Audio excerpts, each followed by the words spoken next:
안녕하세요. 공포학과 엠교수입니다. 2013년 내셔널 지오그래픽 채널에서 아시아에서 가장 무서운 장소로 10곳을 꼽았죠. 당시 아시안 호러 스토리라는 프로그램에서 선정했던 곳 중에는 우리나라는 3대 흉가로 유명한 영덕 흉가가 소개되기도 했습니다. 그리고 오늘 알아볼 곳은 중국 홍콩의 중심가에 있는 버려진 학교이자 귀신 목격담으로 유명한 달떡학교입니다. 가시죠. 입구만 봐도 귀신이 안 나오는 게 이상할 것 같은 이곳은 중국 홍콩의 핑샨 지역에 있는 달떡학교입니다. 중국에서는 귀신 나오는 심령 스팟으로 손꼽히는 곳 중 하나죠. 먼저 달떡학교와 관련한 괴담들을 살펴보면 이렇습니다. 소문에 의하면 늦은 저녁 이곳에 들어가면 빨간 옷을 입은 여자를 만나게 됩니다. 그냥 마주치면 상관없어도 이 여자가 이곳을 방문한 사람들을 공격한다는 거죠. 게다가 아무리 도망을 쳐도 끝까지 쫓아오고 집까지 찾아온다고 알려져 있습니다. 뿐만 아니라 화장실에서 상반신만 있는 남자를 봤다는 증언들도 많습니다. 원래 이곳에 학생들이 있었던 시기에도 귀신이 너무 많이 나와서 교사를 포함해 학생들이 절대 늦은 저녁까지 학교에 있지 않았다고 하죠. 특히 여자 화장실에 빨간 옷을 입은 여자가 자주 출몰했는데 이 때문에 여학생들을 비롯해 여교사들 또한 화장실을 거의 못 갔다고 합니다. 단순히 소문만 무성하다기에는 중국 현지 언론들도 이 사건들을 다룰 정도로 유명했는데요. 2011년 9월 20일 문해일보 및 동방일보에 보도된 내용들을 보면 이렇습니다. 폐교가 된 달떡학교에 남자 넷, 여자 8명이 수업이 끝나고 이곳을 방문합니다. 친구들끼리 심령 스팟에 놀러 온 건데 애초에 입구에 들어설 때부터 겁에 질려 있었답니다. 하지만 이미 마음을 먹고 온지라 학교 안에 들어가게 되었고 운동장에 들어섰을 때 웬 여학생이 운동장 한가운데서 병사훈련을 하고 있더래요. 그게 늦은 저녁도 아니었고 오후 3시 30분이었는데도 말이죠. 기이한 현상을 본 학생들은 여학생을 지나쳐 학교 안으로 들어갔고 그곳에서 수많은 사람들이 걸어다니는 소리를 듣게 됩니다. 또 학교 안에 있는 무덤 근처에서 빨간 옷을 입은 여자를 보게 되는데 그와 동시에 12명 모두가 학교 밖으로 뛰쳐나갑니다. 그때가 학교에 들어온 지 30분도 채 안 되던 오후 4시였는데 여학생 중 2명이 갑자기 쓰러지고 다른 학생들이 깨우기 위해서 얼굴에 물을 뿌렸습니다. 그런데 갑자기 눈을 뜬 여학생들이 소리를 지르며 학생들을 물기 시작했고 달려들어 목을 조르는 등 한바탕 난리가 납니다.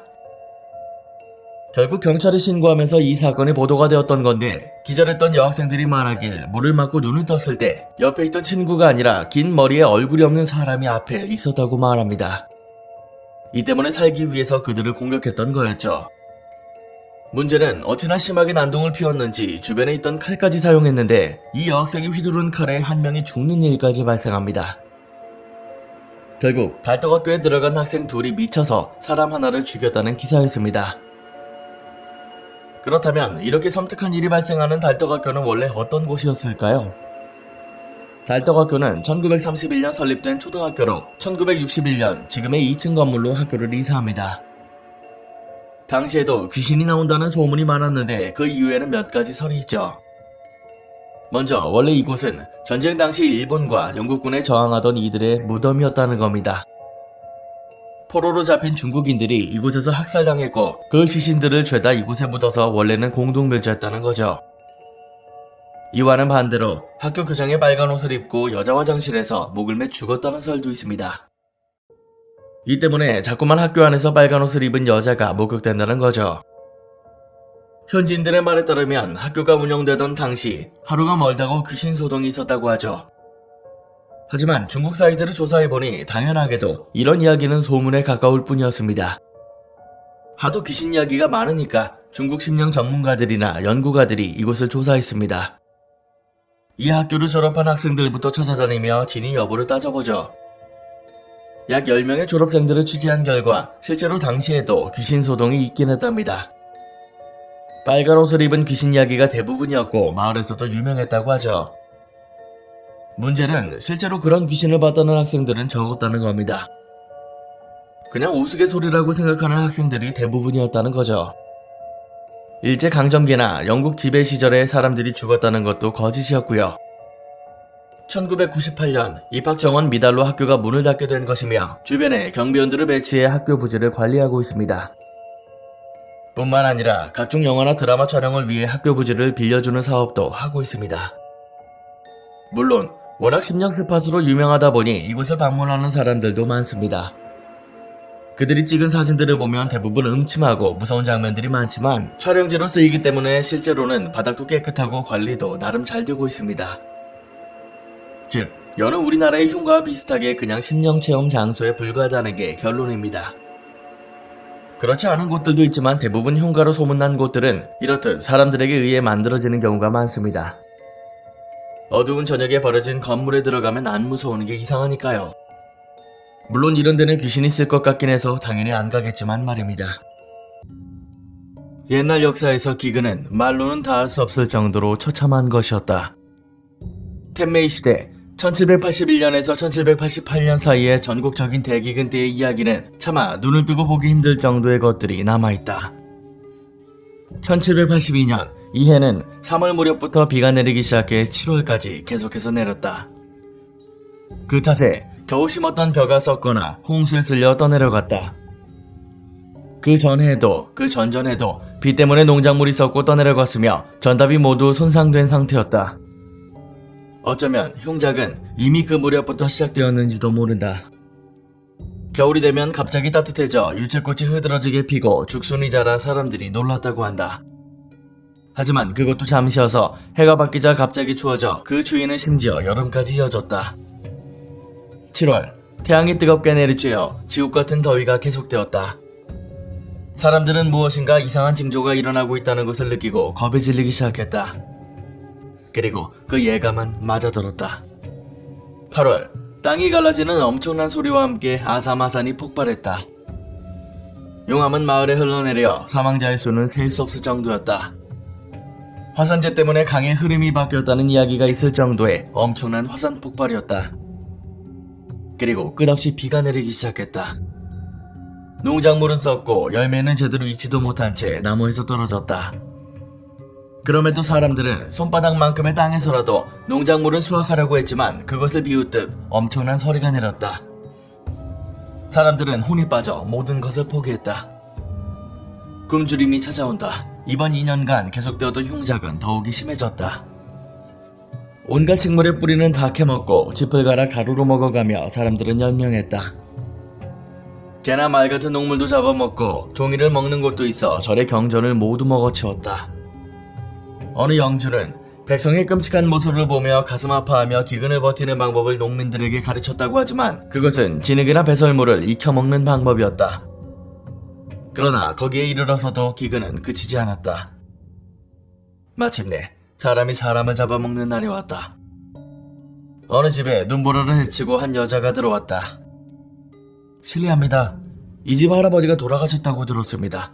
한쪽 팔이든 한쪽 발이든 나누어 주세요. 우리 할머님도 2, 3일 안에 돌아가실 것 같으니 그때는 꼭 답례하겠습니다. 이렇게 죽은 사람의 고기를 빌려주는 일마저 있었다고 한다. 하지노회라고 하는 곳에는 이런 일도 있었다. 어느 마을에 꽤 부유한 집이 있었지만 기근 탓에 가족 6명 중 4명이 굶어 죽고 말았다. 남은 것은 아버지와 10살 난 아이뿐. 아버지는 이렇게는 도저히 살 수 없다는 생각에 집안의 것을 모두 처분하고 아이를 집에 남긴 채 마을로 나갔다. 몸이 에일듯이 추운 날이었고 입에 넣을 것은 아무것도 없었다. 아이는 굶주림을 참지 못하고 마루에 떨어져 있던 썩은 가지를 씹는 사이 자신의 손가락을 뜯어먹어버렸다. 아버지가 돌아왔을 때는 아이는 비투성이가 되어 울면서 자신의 손가락을 먹고 있었다. 뭐라 할 수 없는 감정에 아버지는 눈물조차 흘리지 않고 멍하니 서 있었다. 그리고 재빨리 사온 음식을 아이에게 배부르게 먹였다. 그리고 아이가 잠들자 아버지는 아이의 목을 잘라 죽이고 자신도 목숨을 끊었다. 그런데 다른 지방으로 시집을 갔던 딸이 아버지와 남동생이 걱정돼 친정에 왔다. 하지만 있는 것은 2사람의 시체뿐이었다. 그녀는 울면서 남편에게 가서 말했고 그는 대답했다. 우리도 언제 죽을지 모르는 몸이다. 장례식을 치러줄 수도 없으니 집에 불을 지르고 와라. 걔한테 뜯어먹히는 것보다 낫겠지. 놔두고 가마. 라고 말했다. 그리하여 여자는 집으로 돌아갔다. 그리고 불을 피우려고 했지만 두 사람의 시체를 보는 사이 배고픔을 참을 수 없어 난로 불에 시체의 한쪽 팔을 구워보았다. 그리고 여자는 두 사람을 모두 먹어치웠다. 굶주림을 채우자 더 이상 부모도 형제도 없었다. 여자는 정신을 놓고 나중에 찾아온 남편과 자신의 아이도 죽여 그것마저 먹었다. 여자는 더 이상 인간이 아니었다. 팔과 다리는 굵어지고 눈의 색도 이상하게 빛났다.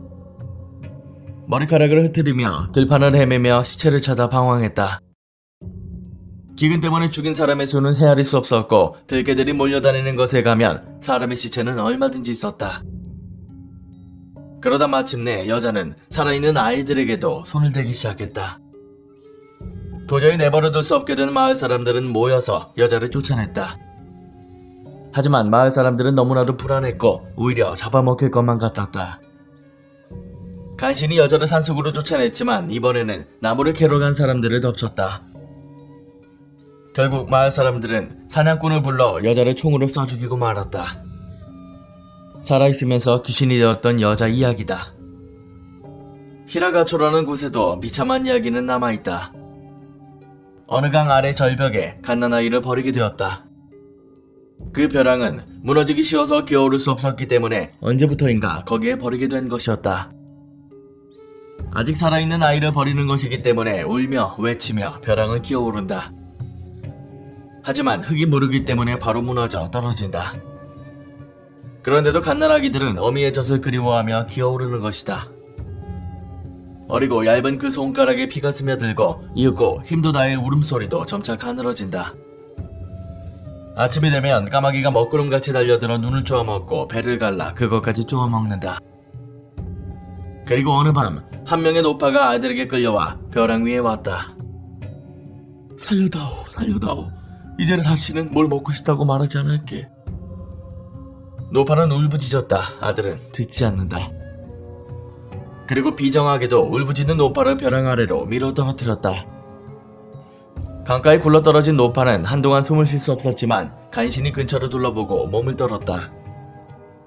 보이는 것은 갓난아이의 백골과 썩어가는 갓난아이의 시체, 그리고 까마귀가 먹다 버린 시체뿐. 그리고 아직 숨이 붙어있는 갓난아기의 흐느낌까지 완전히 지옥이었다. 노파는 흙을 잡고 올라가려다 깨달았다. 자신이 잡은 것은 끊어진 갓난아이의 다리였다. 아마 까마귀가 먹다 흘린 것이거나 떨어지다가 잘려나간 갓난아이의 다리일 것이다. 내던지려다 노파는 손을 멈췄다. 그리고 천천히 그것을 자신의 입으로 가지고 간다. 정신을 차렸을 때는 뼈만 남은 다리를 쭉쭉 빨고 있었다. 그 이후로 노파는 버려진 아이를 먹으며 목숨을 이어나갔다. 사냥감을 빼앗긴 까마귀는 기분 나쁜 듯 모여 날다가 이윽고 노파에게 덤벼들었다. 노파는 썩은 나뭇가지 같은 손을 이리저리 흔들었지만 까마귀 무리는 물러나지 않았다. 노파는 일어서서 새를 내쫓으려고 했다. 하지만 갓난아이의 뼈에 발이 미끄러져 넘어지고 만다. 그 순간 까마귀들은 그것을 신호로 간 것 같이 노파를 쪼기 시작했다. 눈을 찌르고 옷을 찢었다. 노파는 벼랑을 기어오르려고 했지만 흙은 무너질 따름이었다. 까마귀는 가차없이 그 머리카락을, 그 다리를, 그리고 손을 찢었다. 이윽고 까마귀들이 날아오른 뒤 남아있는 것은 노파의 벽골뿐이었다. 그 이후로 강의 이름은 무너졌다고 하여 붕천이 되었다. 기근이 끝나고도 그곳에서는 밤마다 갓난아이가 흐느껴 우는 소리나 노파의 비통한 절규가 밤바람에 섞여 들려왔다고 한다. 살짝 놀라신 분들도 계실 텐데요. 뭐 이렇게 생긴 게 있나 생각이 들 정도로 기괴하게 생겼고 마치 바퀴벌레처럼 생긴 이 괴물의 이름은 오분가입니다. 한국에서는 오분가, 오번가라고도 불리기도 하지만 엄밀히 말하면 오분가가 맞는 표현입니다. 그러면 대체 이 바퀴벌레처럼 생긴 괴물은 어디서 나온 걸까요? 때는 2013년으로 거슬러 올라갑니다. 미국의 제44대 대통령이자 최초의 유색인종 대통령 버락 오바마의 시절이죠. 이때 미국에서 가장 유명한 커뮤니티인 4chan의 이미지 하나가 올라옵니다. 정체 모를 유저가 만든 이미지였는데 사실 버락 오바마 전 대통령의 사진을 합성한 거였습니다. 그것도 테라포밍 마스라는 만화에 나오는 괴물과 말입니다. 화성의 생태계를 만들어 인간이 이곳에 정착하는데 이상하게도 사람처럼 진화한 바퀴벌레들이 나타나죠. 여기서 나오는 바퀴벌레의 모습과 버락 오바마 전 대통령을 합성한 사진이었습니다. 사실 이런 사례는 우리나라에서도 많이 보이는데요. 각종 커뮤니티에서 정치인이나 유명인들을 우스꽝스럽게 합성하고 이를 커뮤니티에 올려 사람들에게 공유하는 사람들이 많습니다. 그리고 이 이미지 또한 버락 오바마 대통령이 재임하던 시기 나름 유행했죠. 2013년에 제작되었지만 2016년부터 2018년까지 이 이미지가 밈이 되었습니다. 당연히 퇴임하고 나서는 자연스럽게 사람들에게 잊히게 됩니다. 그런데 2022년이 되어 5분가가 다시금 나타나기 시작합니다. 주어진 툴을 가지고 마음껏 게임을 만들어낼 수 있는 소위 샌드박스형 게임인 게리모드의 5분가가 나타난 겁니다. 한 해외 유튜버가 올린 영상의 조회수가 엄청나게 터지면서 다른 유튜버들에게까지 퍼졌고 실로 많은 인기를 끌게 됩니다. 우리나라에는 2022년 6월부터 유행을 타기 시작했고 현재도 상당수의 국내 유튜버들이 5분가에게 쫓기고 있죠. 메타버스 게임 플랫폼 로블록스에서 니코스 넥스트 보츠라는 게임을 많이 합니다. 여기서 등장하는 5분가의 특징을 보면 뭐 말도 안 되게 무섭습니다. 일단 절대 안 죽습니다. 아무리 총을 쏴도 안 죽고 죽어라 패도 안 죽습니다. 그저 아무런 소리 없이 어마무시한 속도로 유저를 쫓아오고 한 대라도 맞은 유저는 단말마에 죽게 되죠. 안 그래도 섬뜩하게 생긴 얼굴이 빠른 속도로 쫓아오니 대부분 비명을 지르게 됩니다. 게임에서 유저가 어디에 있든 쫓아오고 아무리 도망을 쳐도 끝까지 찾아와 유저를 죽입니다. 문을 닫아도 문을 통과해서 오고 높이 점프해도 같이 점프해서 쫓아오죠.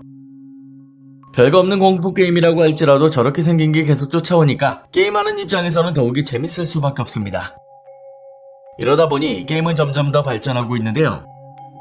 5분가를 비롯해 스펀지밥이나 저글러, 디스맨 핏장 등 공포 좋아하시는 분들이라면 한 번쯤 봤을 법한 괴물들도 추가됩니다. 유저들이 한 곳에 모여 이런 말도 안 되는 괴물들에게서 도망치는 게임으로 변했죠. 뿐만 아니라 외국에서 유명한 괴담인 백룸도 맵에 등장해서 온갖 공포 밈들이 모인 공포 게임이 된 겁니다. 저도 이 게임을 깔아서 해봤습니다. 솔직히 처음에는 겁나 무서워서 막 숨기 바빴는데 무슨 환풍구에 들어가도 쫓아오고 막 섬뜩한 노래도 들리는 괴물들도 있더라고요. 나중 되니까 거의 뭐 쉬지도 못하고 계속 점프만 해대다가 게임 껐습니다. 저처럼 늙은 사람들은 그냥 보는 재미로 즐기면 좋을 것 같습니다. 제가 다니고 있는 교회의 권사님 댁의 이야기입니다. 우스꽝스럽게 들릴 수 있으나 예수를 믿는 기독교에서 이런 일이 발생한다는 게 참 신기하면서도 무섭더군요.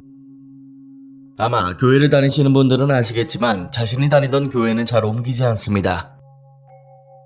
하지만 부득이 먼 곳으로 이사를 오거나 피치 못할 상황이 되면 교회를 옮기기도 하죠. 그분들 또한 마찬가지로 다른 지역에서 저희 동네로 이사를 오시면서 제가 다니고 있던 교회로 옮기셨던 케이스였습니다. 그분들은 노부부셨는데 할아버지는 장로, 할머니는 권사로 활동하셨습니다. 같이 묶여서 예배를 드리게 되며 친해지게 되었죠. 특이하게도 할아버지, 할머니의 아드님이 목사였습니다. 당연히 그 교회를 다니시다가 이사를 오게 된 건데 얼마 다니시다 할아버지께서 돌아가시게 되었습니다. 다만 할아버지께서는 원래 기독교 신자가 아니셨기 때문에 적어도 당신의 부모님께서 계시는 선산에 묻히는 걸 원하셨답니다. 가족들도 생전 고인의 유언이었기 때문에 마지막 소원을 들어드리게 되었죠. 요새는 잘 모르겠지만 경기도 지역에서는 고인을 묻을 때 관에 시체를 넣어 묻지 않고 시체 그대로를 묻는 걸로 알고 있습니다. 그쪽 집안 또한 경기도에서 오래 살아서 그런지 시체를 그대로 묻는 장례를 치렀죠. 그렇게 시간이 흘러 할아버지께서 돌아가신 지 한 달 정도가 되었을 때 교회에 나오신 할머니께 이상한 이야기를 듣게 되었습니다. 할머니의 소녀가 어느 날부터 계속 머리가 아프다는 말을 하더랍니다. 원래 같이 살다가 떨어지다 보니 전화 연락을 자주 했는데 언젠가부터 이유 없이 머리가 아프다는 말을 하더래요. 당연히 병원도 많이 다녔고 수소문도 해봤지만 차도가 없었고요. 혹시나 싶은 마음에 무당이라도 찾아갈까 싶었지만 그래도 기독교 집안에서 그런 일을 차마 할 수 없었답니다. 그러다 보니 소녀가 전화 올 때마다 할머니에게 자기 머리 좀 안 아프게 기도 열심히 해달라는 부탁을 하더래요. 하지만 이 역시나 효과는 없었고 계속 비슷한 상황이 이어졌습니다. 그러다 할머니께서도 돌아가시게 되었는데 이때 교회가 발칵 뒤집혔죠. 할아버지께서 돌아가신 지 1년도 안 된 시점에 할머니도 돌아가셨던 건데 임종을 맞이하기 직전 정말 오랫동안 할머니께서 고민을 하셨답니다.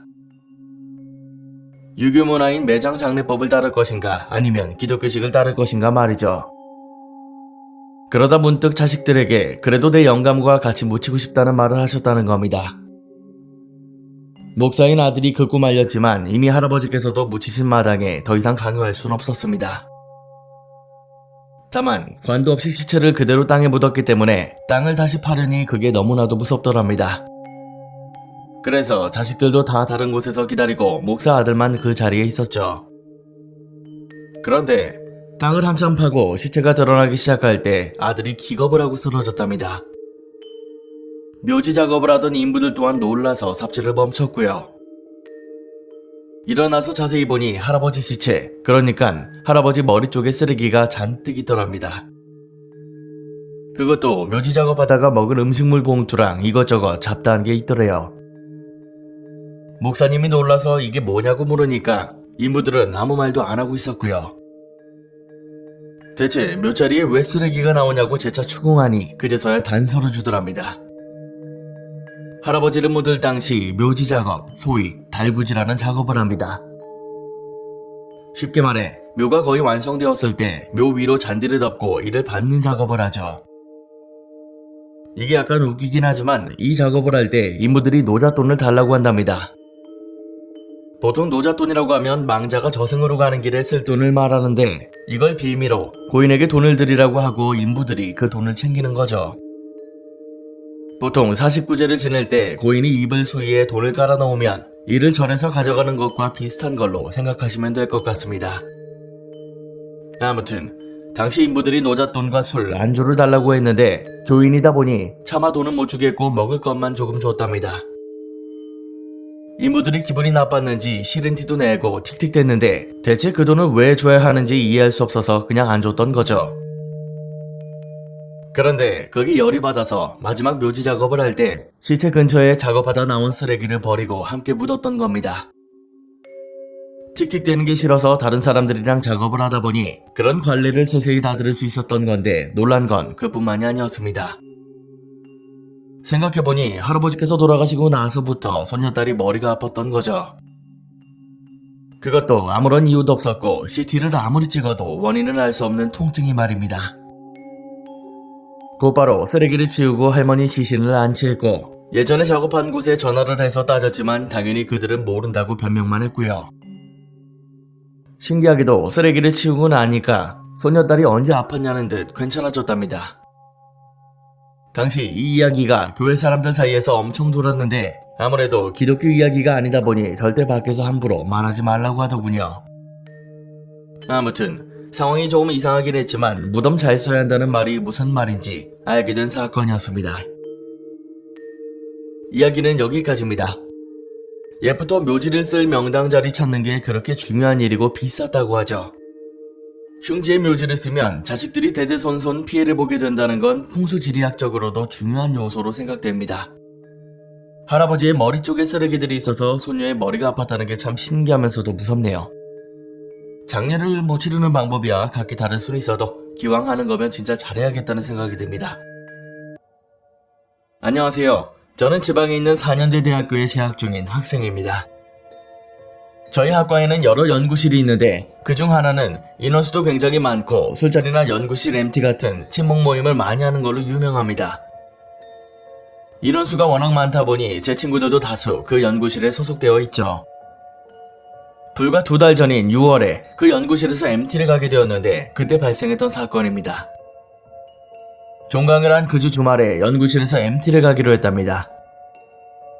인원은 22명 정도였는데 숙소 예약은 제 친구들이 도맡아서 했고 워낙 성수기이고 코로나도 풀린 지 얼마 안 되었을 때라 방이 정말로 없더랍니다. 그래서 여행지를 정하고 숙소를 정하는 게 아닌 숙소를 정하고 숙소에 맞춰 여행지를 정하는 특이한 순서로 진행을 했답니다. 그 결과 딱 하나 되는 숙소가 있었는데 그게 영덕이었습니다. 사장님께서 융통성 있게 이것저것 조율해줘서 괜찮은 가격과 조건에 여행을 가게 된 거죠. 종강이 얼마 남지 않은 기말고사 기간에 저와 친구들은 흡연실에서 담배를 태우고 있었습니다. 그때 연구실 형님, 그러니까 군대로 치면 제 친구들의 맞선 인격되는 형님이 잠시 MT 진행 상황을 물어보러 흡연실로 오셨습니다. 제 친구들은 예약한 숙소를 보여주며 여기밖에 안 남았는데 운 좋게 예약이 됐고 금액도 예산 안쪽으로 맞췄다라며 은근히 생색을 내고 있었습니다. 그런데 그 형님이 여기 영덕훈가 근처 아냐? 그 있잖아, 대한민국 3대 흉가 라고 하시더군요. 그리고는 휴대폰으로 지도를 켜고서 맞네, 바로 옆이네, 와 어떡하냐 이거? 이러시는 겁니다. 그 당시에 저와 그 연구실 소속 제 친구들 3명이 있었는데 저희가 다 처음 듣는 내용이라 벙쪄하니까 형님이 검색해서 정리한 내용을 들려주셨습니다. 6.25 당시에 전사한 학도병들을 이곳에 묻었으며 이후에 이곳에 건물을 지었는데 환청이나 환각 증세가 나타나고 전자기기가 고장나는 등 이상 증세가 많았던 곳이랍니다. 그 이후 아무도 사용하지 않는 흉가가 되었고 한때는 실제로 방송도 타고 유명했다고 말이죠. 저는 어차피 내가 갈 것도 아니니까 여기만 방에 있는 이유가 있었다고 장난을 쳤지만 친구들 표정은 벌써부터 안 좋더군요. 다음날 영덕흉가 근처 말고 다른 방이 있으면 다른 데로 가자고 했지만 남는 방이 없어 결국 그곳으로 가게 되었습니다. 주말이 지나고 여행 이후 에피소드를 들었는데 정말 무서웠습니다. 솔직히 처음에는 믿지도 않았죠. 근데 연구실 사람들이 겁에 질린 표정으로 하나같이 같은 소리를 하는데 안 믿을 수 있겠습니까? 내용은 이러했습니다. 첫날에는 오후 6시 전까지는 영덕 시내를 돌아다니고 6시 이후로는 숙소에서 레크레이션과 바비큐와 술자리가 있었답니다. 참고로 숙소에서 흉가까지는 도보로 금방 이동할 정도로 정말 가까운 거리였고 숙소에 가려면 항상 길목에서 지나쳐야 했답니다.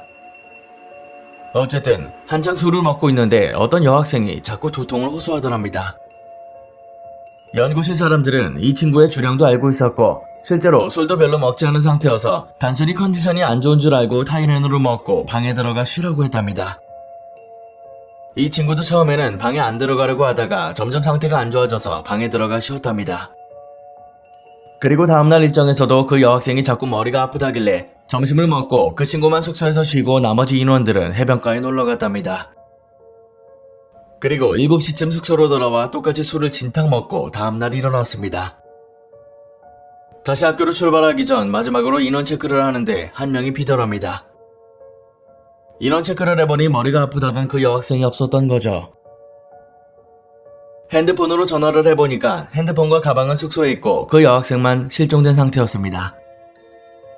그래서 다들 숙소 주인을 그 여학생 이름을 부르며 돌아다녔고 펜션 주인에게 물어봐도 본 적이 없다라는 이야기만 할 뿐 찾을 수 없었습니다. 여학생이 나오지 않자 혹시나 하는 마음에 그 흉가를 들어갔답니다. 물론 남자 5명 정도만 들어갔다고 하네요. 남학생들이 흉가에 들어간 지 3분도 채 지나지 않아서 흉가 안에서는 비명소리가 들려왔고 곧이어 그 여학생과 찾으러 들어간 남학생들이 모두 나왔습니다.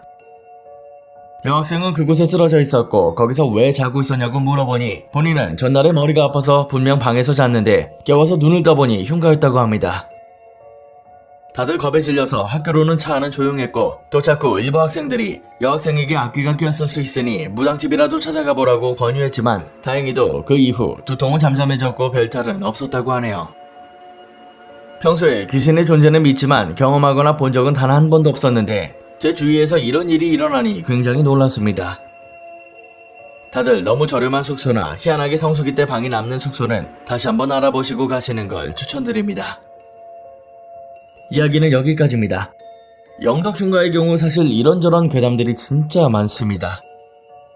무당들도 여긴 피하라고 할 정도로 귀신도 많고 악귀들도 많다고 하죠. 근데 참 희한하게도 영적 능력이 있는 분들이 기운 안 좋은 곳에 가면은 두통을 호소하거나 몸 이곳저곳이 아프다는 이야기가 진짜 많거든요.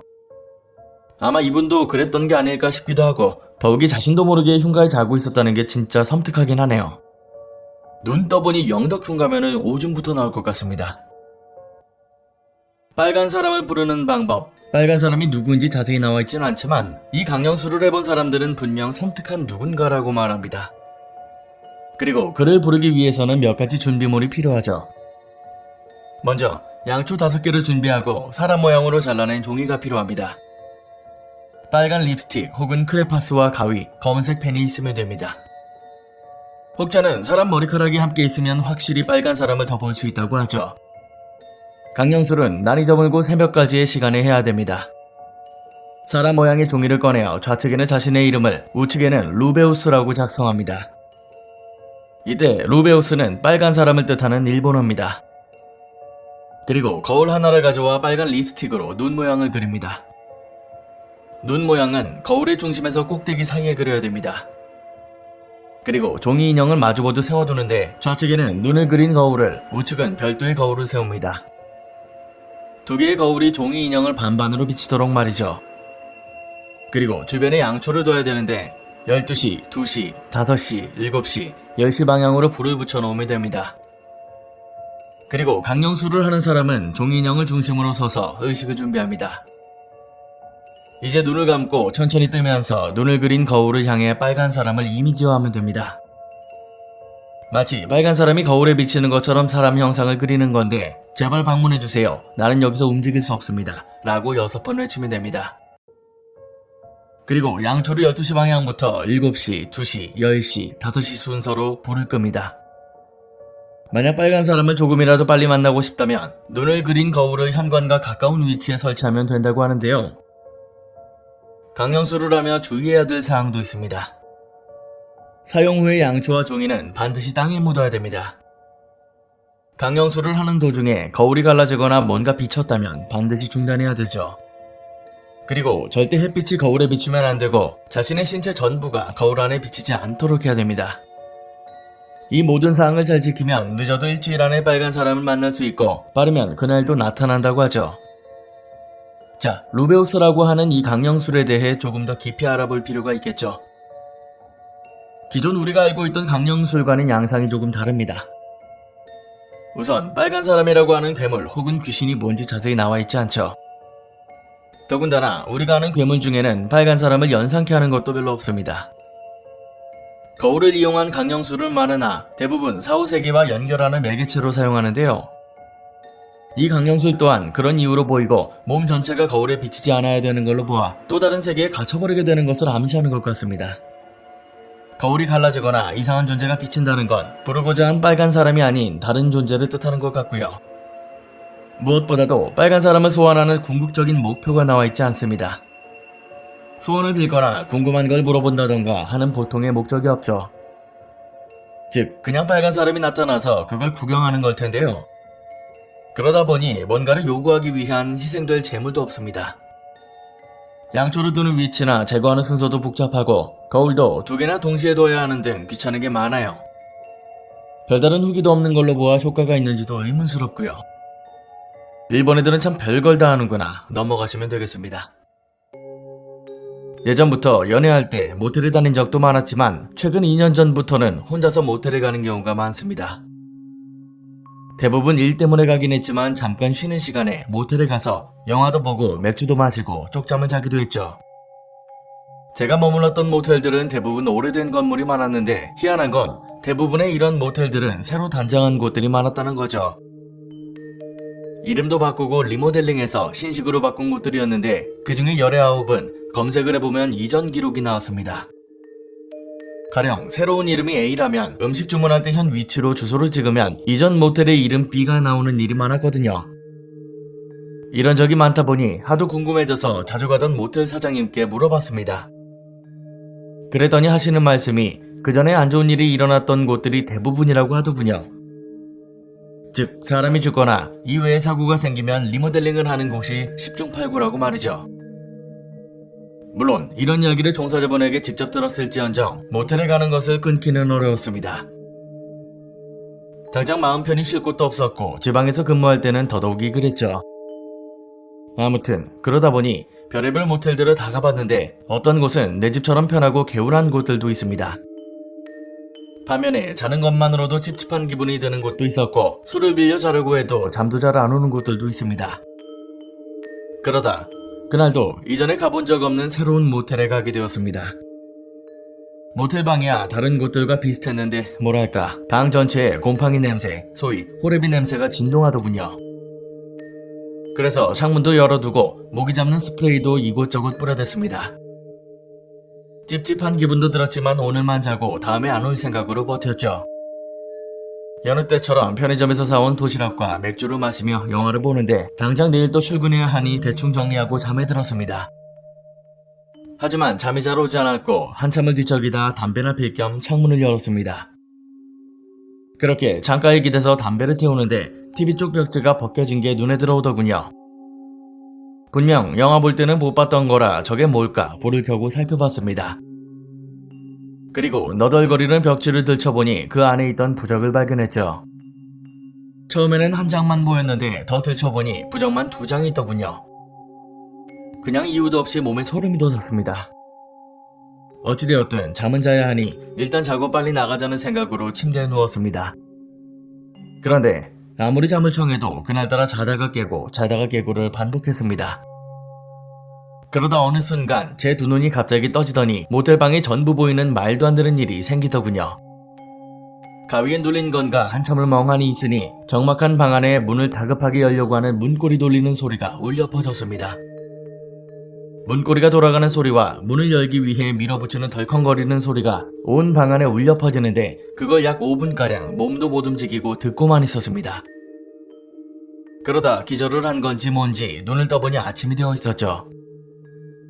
당연히 불이 났게 짐만 들고는 밖으로 뛰쳐나왔죠.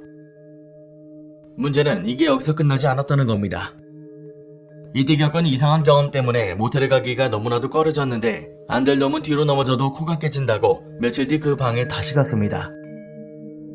당장 잠잘 곳은 필요한데 방이 없으니 이 모텔에 다시 방문했고 방 호수도 그대로 그 방에서 또 묵게 되었습니다. 제가 왜 그랬을까 지금도 의문이 들지만 당시만 해도 그렇다고 찜질방에 가서 잘 수도 없으니 어쩔 수 없다는 판단 때문이었죠. 이번에는 잘 때 TV도 켜놓고 나름 분위기를 편하게 만들려고 했는데 정확하게 제가 여기서 겪었던 일을 똑같이 겪었습니다. 누군가 문고리를 잡아당기고 방에 들어오기 위해 문을 떠나가라 부수는 소리 말입니다. 이때도 일어나자마자 도망치듯 나오긴 했어도 다시금 뒤를 돌아 방 안을 봤는데 웬걸 방문 위에 부적이 또 있더군요. 앞서 말씀드린 것처럼 저도 웬만한 모텔을 자주 다녀봤습니다. 그리고 이렇게 부적을 붙인 방은 처음 봤습니다. 대부분 부적이라 하면 현관 쪽에 붙여놔야 되는데 화장실 옆 방문 위에다 부적을 붙여놓은 경우는 본 적이 없습니다. 마치 누군가 들어오지 못하도록 막는 듯이 말이죠.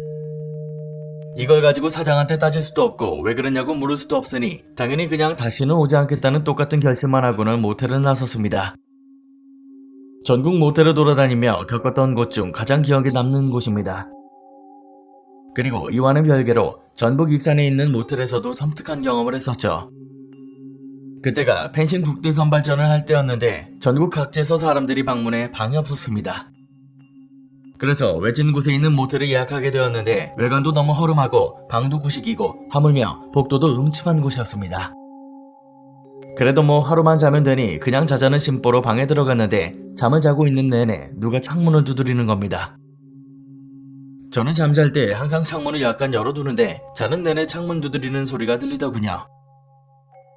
처음에는 잠결에 그냥 창문 흔들리는 소리인가 보다 싶었는데 가만 들어보니 진짜 사람이 두드리는 것 같은 소리인 겁니다. 그리고 문득 드는 생각이 여기가 1층도 아니고 5층이었다는 사실이었죠. 솔직히 이때는 워낙 잠에 빠져있던 상태라 별 생각 없이 다시 잤는데 아침에 생각해보니 계속 소름이 돋더군요. 앞서 말한 것처럼 편한 곳도 있고 이렇게 섬뜩한 곳들도 있습니다. 모텔은 항상 다시는 가지 않겠다고 하지만 결국 갈 수밖에 없는 곳이라 난감하기도 하죠. 이야기는 여기까지입니다. 아까 부적 이야기가 나오니까 잠깐 드는 생각이 보통 현관에 붙이는 부적의 경우 복을 불러오는 용도입니다. 근데 이분의 경우 밖에서 누군가 방 안으로 들어오려는 듯한 소리를 들었다고 하시기 때문에 더욱이 소름이 끼칩니다. 아마 이 방에서 계속 이런 일이 발생했을 것이고 이를 막기 위해 모텔 사장이 못 들어오는 부적을 붙인 게 아닐까 싶습니다. 보통 육감이라는 단어를 쓰는데 실제로 사람이 느끼는 기분 중에는 자기도 모르게 뭔가 쎄하다는 느낌이 들 때가 있습니다. 특히 이런 모텔에서 그런 경험을 하시는 분들이 많은데 이럴 때는 그냥 나오시는 게 가장 좋은 방법 같습니다. 당연히 모텔이라는 게 많은 사람들이 공유하는 공간이기 때문에 이런 기분이 들 수도 있지만은 뭔지 모르게 찝찝하고 섬뜩한 기분이 들 때가 있죠. 예전에 저도 충청도에 있는 모텔에 간 적이 있습니다. 아쉽게도 혼자 모텔에 자야 되는 상황이었는데 혼자다 보니까 조금 싼 곳에 들어가게 되었거든요. 맨날 무서운 이야기만 해대다가 실제로 모텔에서 혼자 자니까 뭔가 기분이 묘했습니다. 자면 가위에 눌린다, 귀신이 쳐다보고 있다 등등 유튜브에서 별의별 이야기를 많이 했던지라 내가 그 주인공이 되는 건가 싶었죠. 그래서 밤새 롤하다가 저도 모르게 잤는데 너무 잘 잤습니다. 아침에 로비 옆에 있는 식당 같은 곳에서 모닝빵이나 잼도 주길래 만나게 먹었고요. 근데 옆에 한 커플도 같이 먹었었는데 어찌나 초라해 보이던지. 제 친구에게 A라는 친구가 있었습니다. 그 A라는 친구가 다니는 고등학교에서 일어난 이야기입니다. A가 다니던 고등학교에 한 선배 언니가 있었는데 그림을 엄청 잘 그렸답니다. 공부도 잘하고 예쁜 언니였는데 학교 미술 선생님이랑 사랑을 하게 된 거예요. 언니가 먼저 미술 선생님을 좋아했지만 아무래도 신분이 서로 다르고 나이 차이가 많이 났습니다.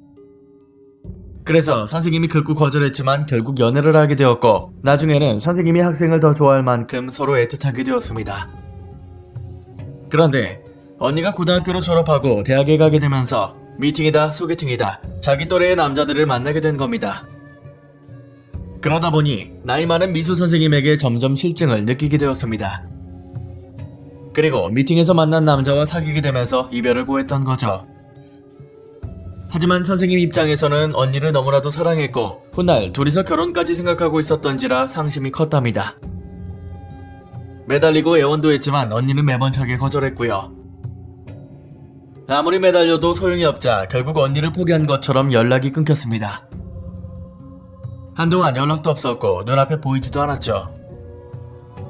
그렇게 몇 주의 시간이 흐른 어느 날 언니가 혼자 집에 있을 때 전화가 왔답니다. 받아보니 선생님이었고 왜 전화했냐고 화를 내며 끊으려고 하니 마지막으로 보여줄 것이 있다며 잠깐 현관으로 나와보라고 하더랍니다. 뭔가 느낌이 이상해서 나가기 싫다고 말했는데 자신은 언니가 나올 때까지 여기서 기다리겠다고 말하고는 전화를 끊었죠. 무섭고 이상해서 남자친구에게 전화를 해서 집으로 와달라고 했습니다. 그리고 한참을 기다리고 있는데 남자친구에게서 갑자기 전화가 오더래요. 받아보니 지금 언니 집 앞에 와 있는데 절대로 한 발자국도 나오지 말라고 말하더랍니다. 언니도 당황하고 무서워서 그대로 집에 있었는데 밖에서 사이렌 소리가 들리기 시작했죠. 사람들이 웅성거리는 소리도 들렸는데 그럼에도 여전히 집 밖으로 나가진 않았습니다. 잠시 뒤 남자친구가 집으로 들어와서 말하길 언니네 아파트 복도에 목을 메고 죽은 남자가 있더랍니다.